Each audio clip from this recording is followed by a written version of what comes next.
আসসালামু আলাইকুম। অনেকটা দিন আমাদের চ্যানেলে কার্যক্রম বন্ধ ছিল, কারণ কি আমরা বন্যাত্ম এলাকায় গিয়েছিলাম। তো কাজগুলো শেষ করে যখনই ভাবলাম যে এইচএসসি 24 নিয়ে এখন আপডেট দেওয়া খুবই প্রয়োজন। আমার চ্যানেলে লক্ষাধিক শিক্ষার্থী আছে এইচএসসি 24 যারা আমরা আপডেটের অপেক্ষায় থাকে। অনেকে অনেক ভুলভাল তথ্য দিয়ে শিক্ষার্থীদের এতদিন বিভ্রান্তিতে ফেলেছে। পরবর্তী যখন এই বিষয়গুলো নিয়ে খোঁজ খবর করতে গেলাম যে রিসেন্ট কোনো আপডেট আসছে কিনা, তখন আমার চোখ আটকে গেল ঠিক এই আপডেটটার উপর।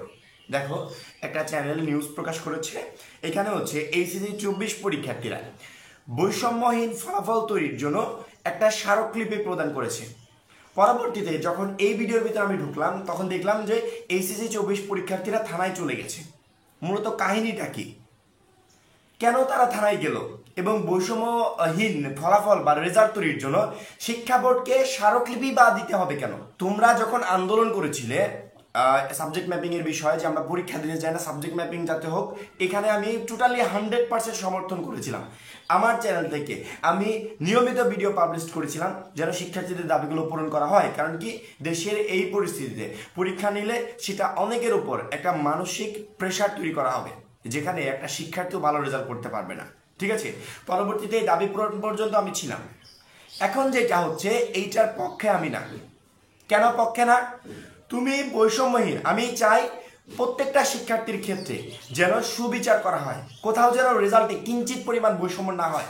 তবে তোমাকে এই সত্যটাও মেনে নিতে হবে যে এইচএসসি 24 রেজাল্ট যেভাবেই তৈরি হোক, যেই উপায়েই তৈরি হোক, কিঞ্চিত পরিমাণ বৈষম্য থাকবেই, 100% থাকবে। যেই উপায়ে রেজাল্ট তৈরি হোক, তোমার কাছে মনে হচ্ছে যদি রেজাল্ট এভাবে তৈরি করা হয় তাহলে বৈষম্য থাকবে না, ওই সিস্টেমটা তোমার জন্য উপযুক্ত। বাংলাদেশের টোটাল 100% 14 লাখ শিক্ষার্থীর ক্ষেত্রে একই সিস্টেম প্রযোজ্য হলে শিক্ষার্থীরা বৈষম্যতে পড়বে। যেটা তোমার জন্য ঠিক সেটা অন্য কারোর জন্য ঠিক না। তুমি এসএসসিতে ভালো রেজাল্ট করেছিলে, জিপিএ 5 আছে, গোল্ডেন প্লাস আছে, তুমি ভাবছো যদি এসএসসি রেজাল্ট অনুযায়ী সাবজেক্ট ম্যাপিং করা হয় তাহলে এইচএসসিতেও আমার গোল্ডেন এ প্লাস আসবে। কিন্তু অনেক শিক্ষার্থী এসএসসি রেজাল্ট খারাপ, সে চাচ্ছে যেন কোনোভাবেই এসএসসি রেজাল্ট অনুযায়ী যেন সাবজেক্ট ম্যাপিং না করা হয়। সে বলছে আমার জিএসসি রেজাল্ট খুবই ভালো ছিল, জিএসসি রেজাল্ট অনুযায়ী সাবজেক্ট ম্যাপিং করা হোক। ঠিক আছে, মানে তোমার মত একরকম, তার মত একরকম। এখন স্মারকলিপি সে যদি প্রদান করে যে জিএসসি রেজাল্ট অনুযায়ী রেজাল্ট তৈরি করা হোক, তাহলে কোনো ধরনের বৈষম্য হবে না, সেটা কিন্তু তোমার ক্ষেত্রে প্রযোজ্য না। তুমি বলছো এসএসসি অনুযায়ী সাবজেক্ট ম্যাপিং করা হোক, তাহলে কোনো ধরনের বৈষম্য হবে না, এটা কিন্তু তার ক্ষেত্রে প্রযোজ্য না। এভাবে আবার অনেক শিক্ষার্থী বলছে যারা ভালো স্টুডেন্ট, যার এসএসসি রেজাল্ট খারাপ, জিএসসি রেজাল্ট খারাপ, কিন্তু ইন্টারমিডিয়েটে যে 5টা বা 6টা বা 2টা পরীক্ষা হয়েছে সেই পরীক্ষাগুলো খুবই ভালোভাবে পরীক্ষা দিয়েছে, নিশ্চিত ওইখানে তার এ প্লাস থাকবে। সে বলছে আমি যে পরীক্ষাগুলো দিয়েছি এগুলোকে মূল্যায়ন করা হোক, পরবর্তীতে যে কোনো উপায় সাবজেক্ট ম্যাপিং করা হোক, তাহলে আমি ভালো একটা রেজাল্ট করতে পারবো। আবার অনেক শিক্ষার্থী বলছে পুনরায় পরীক্ষা নেওয়া হোক। রেজাল্ট যেভাবেই তৈরি করা হোক না কেন, বৈষম্য এখানে থাকবেই। তোমার ব্যক্তিগত বা 100-200 শিক্ষার্থীর ব্যক্তিগত সিদ্ধান্তের উপর যদি রেজাল্ট তৈরি করতে চায়, লক্ষ লক্ষ শিক্ষার্থীর সাথে বৈষম্য করা হবে। আসলে ওই ভিডিওটা দেখার পর আমার প্রচন্ড পরিমাণে খারাপ লেগেছে। শিক্ষার্থীরা এই বৈষম্যহীন ফলাফল তৈরির দাবি নিয়ে, স্মারকলিপি নিয়ে যখন শিক্ষা বোর্ডে গেছে, বিভিন্ন শিক্ষা মন্ত্রণালয়ে গেছে, তখন তাদেরকে অনেক টর্চারের শিকার হতে হয়েছে। পরবর্তীতে তারা এক পর্যায়ে কোথায় আসছে? থানায় আসছে এই দাবিগুলো জানানোর জন্য। থানার কর্তৃপক্ষের মাধ্যমে তারা এই স্মারকলিপিগুলো কোথায় পাঠাতে চায়? বোর্ডে পাঠাতে চায়। আমাদের যে মেইন বোর্ড ঢাকা শিক্ষা বোর্ড, বিভিন্ন বোর্ডের মাধ্যমে, থানার মাধ্যমে এগুলো বোর্ডে পাঠাতে চায়। আমি এখানে একটু আমার ব্যক্তিগত মতামত বলি। তোমরা এইটুকু বিশ্বাস করো যে ভাইয়া সবসময় তোমাদেরকে সাপোর্ট করেছে, সবসময় তোমাদের সাথে ছিল, এটুকু তো বিশ্বাস করো। এখানে আমি আমার এক ব্যক্তিগত একটু মতামত দিই যে এতদিন শিক্ষার্থীরা যা চেয়েছে সবকিছু হয়েছে, আমরা পুরোপুরি 100% সমর্থন তাদেরকে করেছি। রেজাল্ট যেভাবেই তৈরি করা হোক, বৈষম্য থাকবেই। তোমার ক্ষেত্রে উপযুক্ত হলেও আরো তোমার পরিবর্তে 100 জন শিক্ষার্থীর ক্ষেত্রে বৈষম্য হবে। একজনের ভালো করতে গেলে 1000 জন শিক্ষার্থীর ক্ষেত্রে বৈষম্য হবে। এতদিন সবকিছু শিক্ষার্থীদের মতের ভিত্তিতে তৈরি হয়ে আসছে। শিক্ষা বোর্ড ব্যক্তিগতভাবে কোনো সিদ্ধান্ত তারা নিতে পারে নাই। কারণ কি, ওইখানে আসলে শিক্ষার্থীরা যে দাবিগুলো তুলেছিল সেগুলো যৌক্তিক ছিল। কিন্তু এখন ব্যক্তিগতভাবে বৈষম্যহীন করার জন্য, বৈষম্যহীন রেজাল্ট তৈরি করার জন্য শিক্ষার্থীরা ব্যক্তিগতভাবে যে দাবিগুলো পেশ করছে সেগুলো 100% যৌক্তিক না।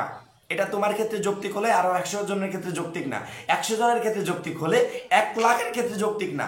এইটা তোমাকে বুঝতে হবে, এইটা তোমাকে বুঝে নিতে হবে। এই জন্য আমি আমার সব থেকে বেস্ট সমাধানটা দিচ্ছি। আমরা আমাদের মতামতগুলো এতদিন বোর্ডের উপর চাপিয়ে দিয়েছি, এখন বোর্ডকে একটু নিজেদের মতো করে সিদ্ধান্ত নিতে দিই।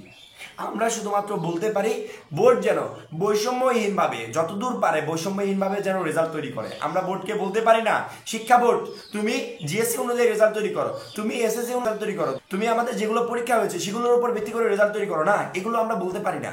আমরা বোর্ডকে বলতে পারি শুধুমাত্র যতদূর পারে যতটুকু পারে তারা যেন একটা যৌক্তিক সমাধান বের করে বৈষম্যহীনভাবে রেজাল্ট তৈরি করে। হ্যাঁ, টোটালি বৈষম্য দূর করা সম্ভব না। রেজাল্ট যেভাবে তৈরি হোক একজন শিক্ষার্থীর উপকার হলে অন্যজনের ক্ষতি হবে।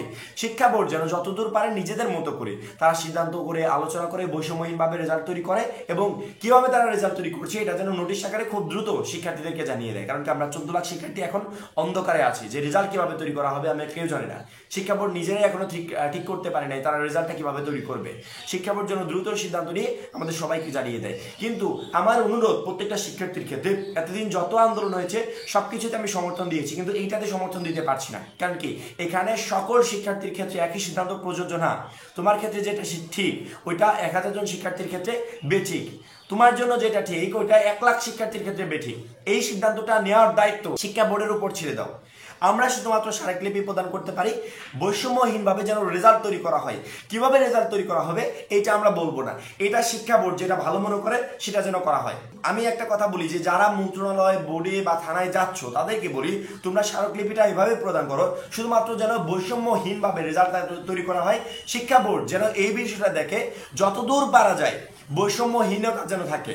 অনেক শিক্ষার্থীর এতে ক্ষতি হয়ে যাবে। সেক্ষেত্রে পার্সোনালি কোনো 10 জন 15 জন শিক্ষার্থীর মতামতের ভিত্তিতে যেন কোনো সিদ্ধান্ত না নেওয়া হয়। রেজাল্ট তৈরির ক্ষেত্রে রেজাল্টটা আমাদের খুবই গুরুত্বপূর্ণ একটা বিষয়।